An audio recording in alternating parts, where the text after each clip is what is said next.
One late September evening in 1910, Captain Keenley of Lockport encountered a mysterious being along the Erie Canal, one that would haunt him for years. When Captain Keenley peered into the darkness from his boat, his eyes met a creature that defied all rational explanation. This head, 3 feet high, pop up in front of the boat. And then he looks back, and there's a tail 20 feet behind it. The thing is under the boat. That wasn't Captain Keenley speaking. Enter paranormal expert Mason Winfield, a man who has dedicated his life to uncovering and preserving the eerie tales of Western New York. And he said that it was a big snake, had odd features. He said it had a long tongue, big round eyes, sharp teeth, and some sort of a mustache that you might think would be tendrils. Mason spent 13 years teaching young people with dyslexia. One day, Mason came home from work and turned on the TV. The X-Files was on. Mason had already been considering a career shift. Maybe he wouldn't become Fox Mulder, but he could try something new. I thought the supernatural paranormal, the subject itself, wasn't very well represented on TV, I thought, because there is real research out there. And I thought someone who was serious about it, who exposed themselves to the actual research, parapsychology, even depth paranormal research, somebody who could be the intermediator and learn this stuff and then return it to the public. I thought there'd be a window for somebody like that. And I was right. This is Canal Keepers, a podcast where we tell the stories of people who keep the Erie Canal relevant today. I'm your host, Gloria Rivera. The Erie Canal has been a fixture of New York for nearly 2 centuries. 200 years is plenty of time for legends to become larger than life. On this episode, Mason Winfield. Mason's published 12 books on the paranormal and founded Haunted History Ghost Walks, where he leads people on journeys through haunted places. Right now, I see myself sort of as a preserver. You know, I preserve the folk culture, and I update it as much as I can. We spoke with Mason at the Roycroft Inn in East Aurora, Buffalo, which is known for alleged spirit sightings. Mason gave us a preview of his Roycroft ghost tour. Should you hear some unexpected tunes in the background of our conversation, it's not paranormal activity, just the Roycroft Inn's live music. The inn was established in 1897 by Elbert Hubbard, who wanted to host famous creatives and artists in town. A fire also destroyed the 3rd floor of a building on the Roycroft campus in the 80s. Sparks go up and set the 3rd level on fire. And there were 2 really unusual things. One is nobody was up there. Nobody was injured or killed. But they kept seeing this figure like the Phantom of the Opera running around. And there's a crowd of like 500 people watching this.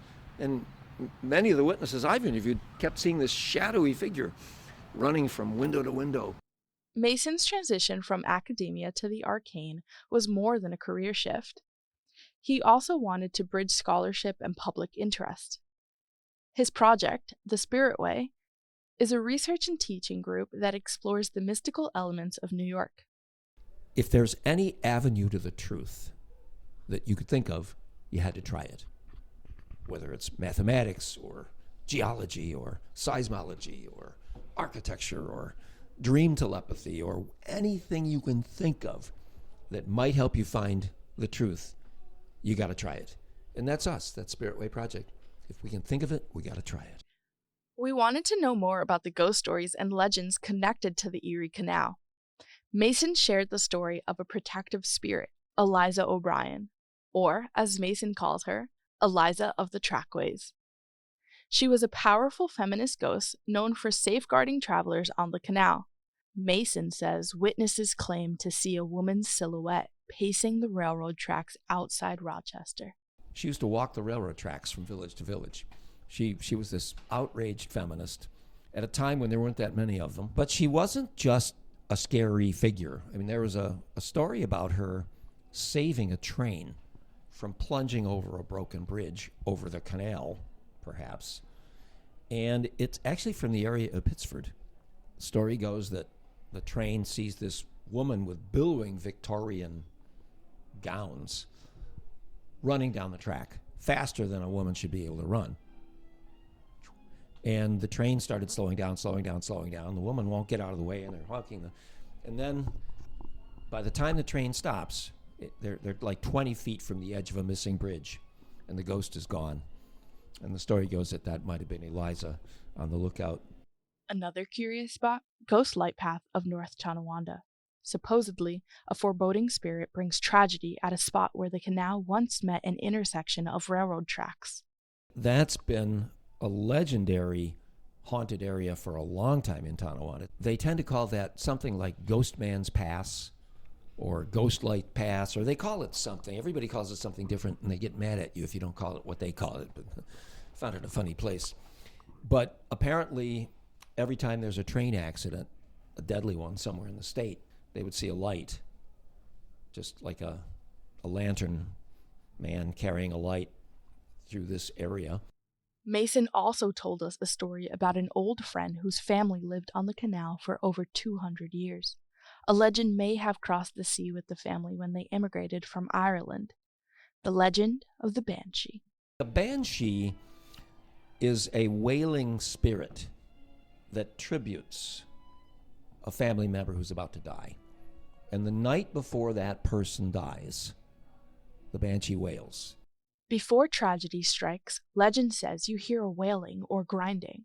One night, when Mason's friend was in his 20s, he was living in Colorado while his brothers were in Alaska. They talked to their mother that night, and the mother goes, everything's fine, everything's great. And then about 3 a.m, they both hear this, both of them, where they are, separated, by miles and hours. They hear the grinding noise. And one brother's thinking about calling the other, and the other calls him. Says, "Did you hear that? Could that be the family noise?" And the one guy goes, "Well, I don't know. Certainly, let's call Mom in the morning." So around 9:30, she calls them, tells them that their dad has passed away overnight. Mason's paranormal exploration is more than scary stories. His research isn't just about preserving the past. He says it's about enriching the present and inspiring future tales. We lose a piece of our being. We lose a piece of our ancestors. If we don't preserve what our ancestors thought, what people thought, the kind of mystery, the imagination, the messages that could be being communicated to the interior self, maybe even there is some force that in certain places causes people to see things or to think they do. I think we're losing a lot. We're losing a lot about human nature.